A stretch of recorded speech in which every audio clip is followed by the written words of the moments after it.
इस बात को हम जनरलाइज कैसे कर सकते हैं? इस बात को हम जनरलाइज ऐसे कर सकते हैं, इसको हमने बोल दिया कि x1 लेस देन x2 बोल दिया, तो क्या हो जाएगा, fx1 जो होगा ना वो ग्रेटर हो जाएगा fx2 के। ठीक है, fx1 क्या है, log x1 base a greater हो जाएगा log x2 बेस a से। ठीक है, या फिर तुम बोल लो x1 इज लेस से x1 को अगर तुम ग्रेटर बोल दो तो log x1 क्या हो जाएगा, लेस हो जाएगा log x2 बेस a से। मतलब क्या हो जाएगा, f ऑफ x1 क्या हो जाएगा, ग्रेटर हो जाएगा f ऑफ x2 से। तो ये इंक्रीजिंग और डिक्रीजिंग फंक्शन का कॉन्सेप्ट आ गया होगा समझ में। ये लिखा हुआ है कि log ऑफ x1 क्या हो जाएगा, less than log of x2। इसका मतलब क्या हो जाएगा, f of x1 is greater then f of x1 is less than, sorry, f of x1 क्या हो जाएगा, less than f of x2। अगर x1 x2 से ग्रेटर है तो f ऑफ x1 क्या हो जाएगा, less than f of x2। कहने का ये मतलब है कि अगर हमने दो नंबर पे लॉगरिथमिक फंक्शन डिफाइन किया, या फिर बोलो इन जनरल फंक्शन डिफाइन किया, दो नंबर ले लिया, उस दो नंबर के बीच में इनइक्वलिटी है, मान लो कि 3 इज ग्रेटर देन 2। अब 3 और 2 पर अगर हम लॉग फंक्शन अप्लाई करना चाहते हैं with the base lies between 0 and 1, तो क्या हो जाएगा, log 3 is less than log 2 हो जाएगा। ठीक है, ये बात आ गई होगी समझ में। 3 अगर ग्रेटर है ना मान लो 2 से, इस पे हमने log अप्लाई किया ना, log 3 टू द बेस है, ये लेस हो जाएगा log 2 टू द बेस है, ऐसे हो जाएगा। किसके लिए, जब a हमारा 0 से 1 के बीच में लाई करेगा। और अगर 3 ग्रेटर देन 2 है तो log 3 भी log 2 से ग्रेटर हो जाएगा विद द बेस ए, कब, when base A is greater than 1। ये कहने का मतलब है। ठीक है, इसी बात को यहाँ पे तुम्हें लिखा हुआ है, ये जो पॉइंट नंबर 8 और पॉइंट नंबर 9 है, ये सेम बात यहाँ पे लिखा हुआ है। यहाँ पे क्या बोला जा रहा है, यहाँ पे बोला जा रहा है कि भाई a is greater than 1 then the value of fx is equal to log x to the base a increases with the increase in x। ये तो ऑलरेडी बताया जा चुका है। तो अगर x y से छोटा है तो इससे क्या इंप्लाई कर रहा है कि log x to the base a, ये भी लेस होगा log a to the base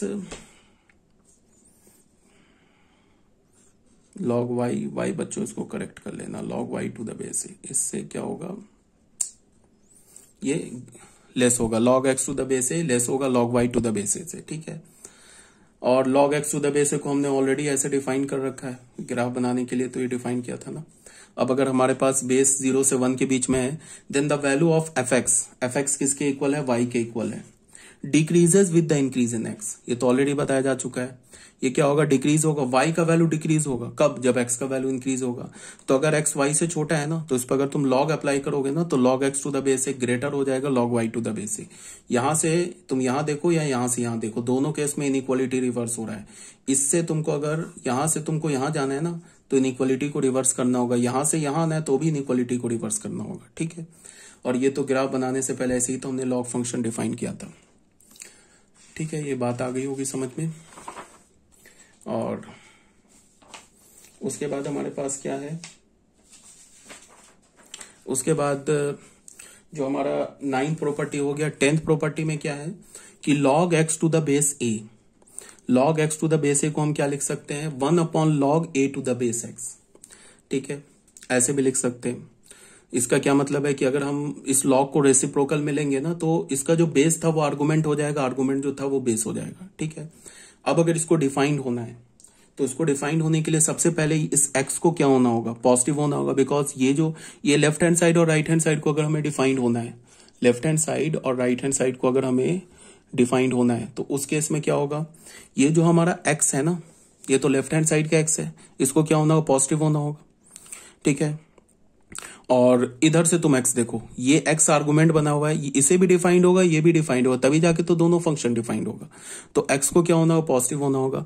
but यहां पे x क्या है, ये बेस बना हुआ है, तो बेस तो हमारा 1 भी तो नहीं हो सकता है, तो यहाँ पे फिर x को पॉजिटिव भी होना होगा और 1 के इक्वल भी नहीं होगा x। अगर सिर्फ ये होता ना, इसको मैं बोलता कब डिफाइंड होगा, तो ये तो अभी आर्गुमेंट है ना, तो आर्गुमेंट में क्या होना चाहिए, सिर्फ x को मैं ग्रेटर देन 0 रखता, x को नॉट इक्वल्स टू 1, ये वाला चीज नहीं लिखता। बट यहाँ पे x क्या आ रहा है, इस फंक्शन का log का बेस बन रहा है, तो यहाँ पे हमें x को 1 होने से भी रोकना होगा। उसके बाद बताओ, ये हमारा जो a है वो क्या है, बेस है, तो बेस में ऑब्वियस ही बात है क्या कि बेस ग्रेटर देन 0 होता है और बेस 1 के इक्वल नहीं होता है। तो यहाँ पे 1 के यहाँ पे a क्या हमारा आर्गुमेंट बन गया है, तो अगर तुमने a का वैल्यू 1 लिया तो ये पूरा डिनोमिनेटर 0 हो जाएगा ना, तो 1/0 तो डिफाइन नहीं होगा, तो a क्या होना चाहिए, नॉट इक्वल्स टू 1। बस अगर हमने a को greater than 0 not equals to 1 बोल दिया तो ये भी डिफाइंड हो गया इन टर्म्स ऑफ a, और अगर हमने x को ग्रेटर देन 0 और x नॉट इक्वल्स टू 1 बोल दिया तो फिर दोनों डिफाइंड हो गया इन टर्म्स ऑफ x। ठीक है, अब एक छोटा सा प्रॉपर्टी क्या है, तुम प्रॉपर्टी नंबर, एक प्रॉपर्टी और याद आ गया मुझे, प्रॉपर्टी नंबर 11 लिख सकते हो एज अ नोट में, तुम ऐसे लिख सकते हो, log x to the base a है अगर, या x to the base y है ऐसे है, तो इसको भी तुम प्रॉपर्टी क्या बना सकते हो, log x to the base a upon log y to the base a। ये भी प्रॉपर्टी लिख लेना बच्चों, ये भी इंपॉर्टेंट प्रॉपर्टी है। इसको अब डिफाइंड होना है तो तुम पहले इसको डिफाइन, लेफ्ट हैंड साइड को देखो ये कब डिफाइंड होगा। इसको डिफाइंड होने के लिए x को पॉजिटिव होना होगा। x देखो कहाँ कहाँ है, x यहाँ है तो यहाँ भी x है, x तो डिनोमिनेटर में नहीं आ रहा है। अगर x हमारा डिनोमिनेटर के लॉग का आर्गुमेंट हो जाता तो x को हम 1 होने से भी रोकते, बिकॉज x का वैल्यू 1 होता है तो पूरा लॉग का वैल्यू 0 हो जाता, फिर अगेन नॉट डिफाइंड। तो x कहाँ आ रहा है, यहाँ भी न्यूमरेटर में आ रहा है, ये लॉग और इस दोनों लॉग के न्यूमरेटर में आ रहा है, तो x को सिर्फ हमने ग्रेटर देन 0 बोल दिया। ठीक है, x का काम खत्म। अब y देखो कहाँ आ रहा है, y एक इस लॉग का बेस बन रहा है और यहाँ पे y इस लॉग का आर्गुमेंट बन रहा है, तो ये y तो 1 के इक्वल नहीं होना चाहिए। अगर हम बेस के पॉइंट ऑफ व्यू से देखें तो y ग्रेटर देन 0 होना चाहिए। बीच में क्या हमारा एंड y ग्रेटर देन 0 होना चाहिए एंड y 1 के इक्वल नहीं होना चाहिए। अब तुम आ जाओ, देखो बेस में क्या है, ये जो बेस, यहां भी लॉग का बेस a है, यहां भी लॉग का बेस a है, तो फिर a क्या होना चाहिए, ग्रेटर देन 0 एंड सबके बीच में एंड है and a is not equals to 1, यहां भी एंड है। ठीक है, तब जाके ये लेफ्ट हैंड साइड और राइट हैंड साइड डिफाइंड होगा। तो ये जो प्रॉपर्टी नंबर 11 है इसे लिख लेना। ठीक है, ये इंपॉर्टेंट, ये भी प्रॉपर्टी है, प्रॉपर्टी नंबर 11, ये मुझे याद आ गया, मैंने लिखवा दिया, तो ये भी इंपॉर्टेंट प्रॉपर्टी, इसे लिख लेना अपने इसमें, जो तुम नोट कर रहे हो ना, पीडीएफ बना रहे हो उसमें लिख लेना। अब बच्चों आ जाओ, हमने कितने फंक्शंस पढ़ लिए, फंक्शन नंबर ये कौन सा था, फंक्शन नंबर 9। अब आ जाओ फंक्शन नंबर 10।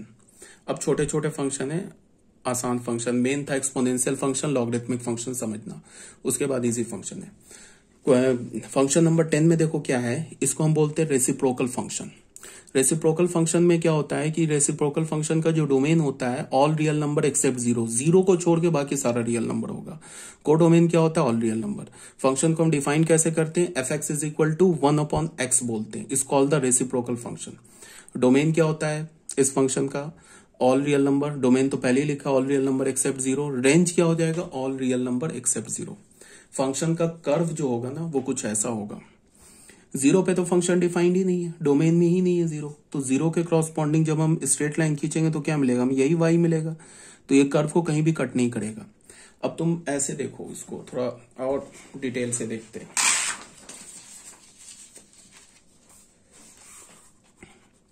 हमारे पास हमने फंक्शन क्या बोला, ऑल रियल नंबर -0 से ऑल रियल नंबर बोले, यही हम बोला ना हमने फंक्शन। तो इसको तुम ऐसे देखो, इसमें क्या है कि अगर हम x के वैल्यू को ना पॉजिटिव इंफिनिटी क्यों ले जाए, ऐसे एरो का मतलब अप्रोचिंग टू इंफिनिटी, तो y जो होगा ना, देन y क्या होने लगेगा, 0 को अप्रोच करने लगेगा। 0 और ऊपर ऐसे प्लस लिखा है, इसका मतलब क्या हुआ, लिमिट के केस में, लिमिट 11th क्लास के बच्चे नहीं जानते हैं, बट अभी जो समझा रहा हूं उसको ध्यान से सुनो, क्या बोला जा रहा है। 0 के ऊपर प्लस लिखने का मतलब कि जो y है ना वो 0 के क्लोज आएगा, बट राइट हैंड साइड से आएगा। अगर मैं बोलूं कि कोई नंबर है वो 0 के क्लोज आ रहा है बट राइट हैंड साइड से आ रहा है, इसका क्या मतलब है कि वो नंबर लगातार डिक्रीज हो रहा है और 0 की ओर आ रहा है। अगर देख लो ना, ऐसे है ना, ये हमारे पास 0 है, अगर मैं बोलूं कोई नंबर 0 के क्लोज आ रहा है बट राइट हैंड साइड से, तो वो नंबर डिक्रीज होते 0 के क्लोज आ रहा है। तो मैं क्या बोल रहा हूं कि अगर x पॉजिटिव इंफिनिटी की ओर जाएगा तो y जो होगा ना वो 0 प्लस की ओर जाएगा, मतलब 0 के क्लोज तो आएगा बट कहां से आएगा, राइट हैंड साइड से, डिक्रीज होके 0 की ओर क्लोज आएगा। तो कैसे, क्यों बोला, बिकॉज तुम देख लो f(x) है ना, का वैल्यू 1/x, एक्स का वैल्यू तुम यहां पे क्या रखो, एक्स का वैल्यू 2 डालो, देन वाई क्या होगा बताओ, 1/2। एक्स का वैल्यू तुम 3 डालो, देन वाई क्या होगा, 1/3। 1/2 का वैल्यू क्या होगा, 0.5। 1/3 का वैल्यू क्या होगा, 0.3 बार, ये होगा। तो तुम देख रहे हो ना 1/0.5 से क्या है, 0.3 क्या है, छोटा है ना। तो इसका मतलब क्या हुआ कि हमने क्या किया, एक्स को इंक्रीज किया तो वाई क्या हो गया, डिक्रीज नहीं हो गया और 0 के क्लोज आ गया। एक्स का वैल्यू तुम और ले लो, मान लो तुम ले लो 10, वाई का वैल्यू क्या हो जाएगा, 1/10। 1/10 तो और 0 के क्लोज है ना, ये क्या हमारा 0.1 है ना, ये और 0 के क्लोज आ गया ना। 0.5 तो सबसे ग्रेटर है ना, ये और 0 के क्लोज आ गया। इसका मतलब क्या होगा कि हम x को जितना ही इंक्रीज करेंगे ना, y उतना ही डिक्रीज करेगा। डिक्रीज तो करेगा, ठीक है, बट कैसे डिक्रीज करेगा, 0 के क्लोज आएगा, बट कभी y 0 नहीं हो सकता। y को तुम fx को कभी भी 0 नहीं कर सकते हो, दुनिया का कोई भी x डाल दो, ये y कभी 0 नहीं होगा, ठीक है। अगर तुम डोमेन का कोई भी x डाल दो, y 0 नहीं हो सकता। कहने का मतलब है कि अगर तुम x को पॉजिटिव इंफिनिटी की ओर ले जाओगे तो y जो होगा वो 0 के क्लोज जाएगा from the right hand side, ठीक है। अब x का वैल्यू तुम 0 डाल नहीं सकते, क्यों, बिकॉज x जो है फंक्शन के डोमेन में नहीं है। अब तुम क्या करो, x का वैल्यू तुम निगेटिव में डिक्रीज करो, या ऐसे बोलो कि निगेटिव में इंक्रीज करो। तो x का वैल्यू तुम -2 ले लो, देन y क्या हो जाएगा बताओ, -2 लोगे तो -1/2, ये क्या होगा, -0.5। अब अगर तुमने x का वैल्यू -3 ले लिया तो y क्या हो जाएगा बताओ, -1/3, ये क्या हो जाएगा, -0.3 बार। फिर x का वैल्यू अगर तुम -10 ले लो, देन y क्या हो जाएगा, -1/10, ये क्या हो जाएगा, -0.1। इसका क्या मतलब है कि अगर तुम x को -इंफिनिटी की ओर ले जाओगे ना, तो y जो है वो 0 के क्लोज आने लगेगा, बट किस साइड से, लेफ्ट हैंड साइड से। मतलब y का वैल्यू इंक्रीज होने लगेगा, इंक्रीज तो होगा बट आएगा किसके क्लोज, 0 की ओर।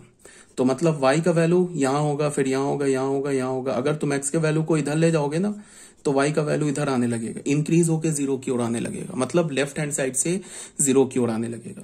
इसमें बताओ सबसे छोटा नंबर कौन सा है, 0.5 सबसे छोटा है। उसके बाद बड़ा कौन सा है, 0.3 बार है। उसके बाद बड़ा कौन सा है, 0.1, -0.1 बड़ा है। तो इसका क्या मतलब है कि देखो, जैसे जैसे हम x को डिक्रीज करते जा रहे हैं ना, माइनस इंफिनिटी की ओर लेते जा रहे हैं, y का वैल्यू क्या होता जा रहा है, बढ़ता जा रहा है, ठीक है। x हमारा -इंफिनिटी की ओर जा रहा है, y का वैल्यू बढ़ता जा रहा है। इसमें जो सबसे छोटा नंबर है वो क्या है, सबसे छोटा नंबर, सबसे छोटा नंबर 0.5 है ना, ठीक है। उसके बाद क्या बढ़ा, -0.3 और है ना, ये 0 के क्लोज, फिर ये और है 0 के क्लोज। तो इसका मतलब क्या है, y का वैल्यू क्या हो, x के वैल्यू को अगर हम डिक्रीज कर रहे हैं ना, -इंफिनिटी की ओर ले जा रहे हैं, तो y का वैल्यू इंक्रीज हो रहा है। देख लो -2 पर -2 पे -0.5 है, और हमने डिक्रीज किया ना x का वैल्यू, लेकिन y का वैल्यू यहाँ इंक्रीज हो गया, ठीक है ना। -0.5 और 0.3 में बड़ा कौन है, बड़ा तो -0.3 है ना, -0.5 से ग्रेटर है ना, -0.3 बार। तो इसका मतलब x को हम जैसे जैसे डिक्रीज कर रहे हैं, y का वैल्यू वैसे वैसे इंक्रीज हो रहा है, ठीक है। और किधर जा रहा है, 0 की ओर जा रहा है from the right hand side, ये कहने का मतलब है। तो इसका क्या मतलब है कि x को अगर हम -इंफिनिटी, ऐसे एरो डालने का मतलब x is tending towards -infinity, then y is tending towards 0, but यहाँ पे ये माइनस ऊपर लिखने का मतलब from the left hand side. तो अभी हमने क्या देखा, ठीक है, अभी हमने देखा कि x को अगर हम पॉजिटिव इंफिनिटी की ओर ले जाएं तो y क्या हो जाएगा, y जो है वो 0 प्लस की ओर जाएगा। x को अगर हम -इंफिनिटी की ओर ले जाएं तो y क्या होगा, 0 माइनस की ओर जाएगा, ठीक है। अब अगर हम x को, अब तुम ऐसे देखो, x इज इक्वल टू अगर हमने रखा 0.1 रखा, देन y क्या हो जाएगा, y 10 हो जाएगा। अगर हमने x का वैल्यू 0.01 रखा, देन y क्या हो जाएगा बताओ, 100 हो जाएगा। x को वैल्यू अगर हमने 0.001 रखा, देन y क्या हो जाएगा, 1000 हो जाएगा। इसका क्या मतलब है, इसका ये मतलब है कि हम x को, ये नंबर क्या है, सबसे बड़ा नंबर कौन सा है, 0.1, उसके बाद क्या बड़ा नंबर 0.01, और उससे बड़ा उसके बाद क्या है 0.001। तो ये नंबर क्या होता जा रहा है, यहां पे तुम ऐसे देखो, x का वैल्यू हमने 0.01 रखा तो y का वैल्यू 100 आ गया, ठीक है ना। अब x का वैल्यू सबसे छोटा वैल्यू रखा तो y 100 आ गया। फिर x का वैल्यू हमने क्या डाला, इसमें सबसे छोटा ये नंबर हो जाएगा। ये वैल्यू जो है x के सबसे क्लोज, 0 के सबसे क्लोज होगा ना, इस 3 नंबर पे अगर हम देखें तो सबसे क्लोज वैल्यू कौन सा होगा, 0 के 0.001 होगा, उस पर 100 वैल्यू है। फिर उसके बाद ये क्लोज होगा 0.01, उस पे 100 नहीं 1000 वैल्यू है। उसके बाद कौन सा क्लोज होगा, 0.01, उस पर 100 वैल्यू है।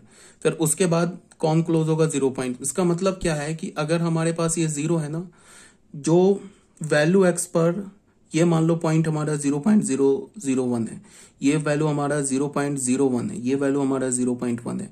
तो जैसे जैसे हम x को 0 की ओर लेते जा रहे हैं ना, 0 के x को बोल रहे हैं, अब y को नहीं बोल रहे, जैसे जैसे हम x का वैल्यू 0 के क्लोज लेते जा रहे हैं, ठीक है, y का वैल्यू क्या होता जा रहा है, इंफिनिटी को टेंड्स कर रहा है।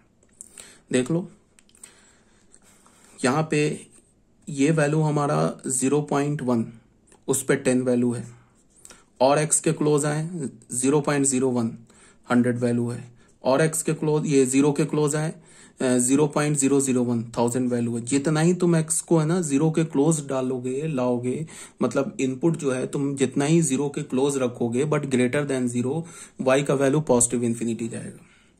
तो इससे हमें क्या पता चल रहा है, इससे हमें यह पता चल रहा है कि अगर x 0 प्लस से जा रहा है ना, देन y क्या हो रहा है, माइनस इंफिनिटी को जा रहा है, ठीक है। अब फिर क्या हो गया, अब तुम ऐसे फिर देखो, x का वैल्यू अगर तुम -0.1 रखते हो, देन y का वैल्यू क्या होता है, -10। x का वैल्यू तुम -0.01 रखते हो, देन y का वैल्यू क्या होता है, -100। अगर तुमने x का वैल्यू -0.001 रखा, -1000। तो अगर ये 0 है हमारा, तो सबसे क्लोज कौन सा होगा, इसके ये पॉइंट होगा। ये पॉइंट को मान लेते हैं हमारा है -0.001। उसके बाद ये पॉइंट होगा, ये पॉइंट क्या हो जाएगा, -0.01। उसके बाद ये पॉइंट हो जाएगा, ये क्या हो जाएगा, -0.1, ठीक है। तो यहां हम क्या बोल सकते हैं कि जैसे जैसे हम देखो, जैसे जैसे हम x को 0 की ओर ले जा रहे हैं, मतलब -0.1 से फिर आगे -0.01, फिर आगे -0.001, तो y का वैल्यू क्या हो रहा है, डिक्रीज हो रहा है। देखो x का वैल्यू यहां से, y का वैल्यू क्या है, 10, -10 है। फिर क्या किया, -0.01 ले गए तो -100 हो गया। फिर क्या किया, -0.001 ले गए तो -100 हो गया।